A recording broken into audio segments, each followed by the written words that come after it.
Solapur city north के बारे में आज हम बात करेंगे। तो सबसे पहले मैं आपको बता दूं कि पिछली विधानसभा चुनाव जब हुए थे तो विधानसभा चुनाव के दौरान काफ़ी कुछ चीज़ें हमने देखी थी। पिछली विधानसभा चुनाव के अंदर खास करके कुछ चीज़ें ऐसी ज़रूर थी जिसके ऊपर जो तो डिस्कशन की जा सकती है। मैं आपको बता दूं, भारतीय जनता पार्टी के प्रत्याशी यहाँ पर चुनकर आए थे। वंचित बहुजन आघाड़ी सेकंड नंबर पर रही थी।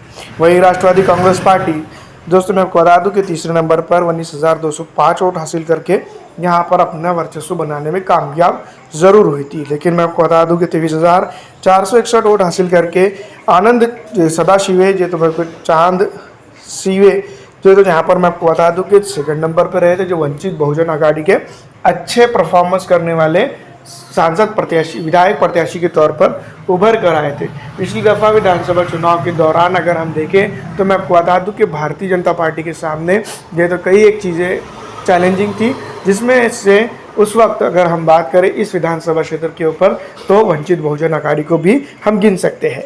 लेकिन ऑल इंडिया मजलिस इत्तेहादुल मुस्लिमीन की अगर हम बात करें तो जनता ने काफ़ी यहाँ पर मैं आपको बता दूं कि वंचित बहुजन आघाड़ी को जो तो उस वक्त वोट किया था। मुस्लिम पिछड़ा आरक्षित दलित समाज ने खास करके एक होकर वोट किया था। वहीं अगर भारतीय जनता पार्टी की अगर हम बात करें तो वोटिंग परसेंटेज उनका ज़्यादा रहा था। जाहिर सी बात है, जो तो 63% से ज़ायद वोट जो तो भारतीय जनता पार्टी यहाँ हासिल करती है और जीत दर्ज करने में कामयाब होती है। लेकिन जीत दर्ज करने के बाद मैं आपको बता दूं कि कई एक चीज़ें यहाँ पर देखने को मिली। सबसे इम्पॉर्टेंट और बहुत इम्पॉर्टेंट बात यह है कि विकास के नाम पर अगर हम बात करें तो यहाँ पर जितना चीज़ें होनी चाहिए थी उतनी चीज़ें विकास के नाम पर नहीं हो पाई है।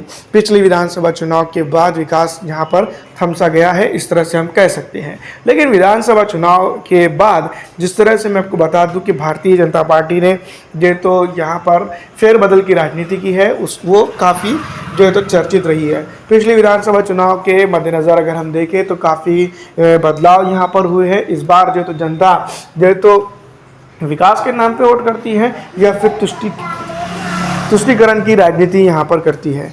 यहाँ पर देखना ये होगा कि तुष्टीकरण कामयाब होता है या विकास कामयाब होता है। पिछले विधानसभा चुनाव के दौरान पे यहाँ पर दोस्तों मैं आपको बता दूँ कि विकास जो है तो पिछली दफ़ा यहाँ पर विकास जो है तो यहाँ पर कमज़ोर पड़ा था। इस बार जो तो विकास की घंटी कहाँ तक चलती है ये देखना होगा। विकास अगर हम देखें तो मैं आपको बता दूं कि भारतीय जनता पार्टी के सामने और जो तुष्टीकरण की राजनीति के सामने क्या जनता पसंद करती है ये चीज़ें देखनी ज़रूरी है।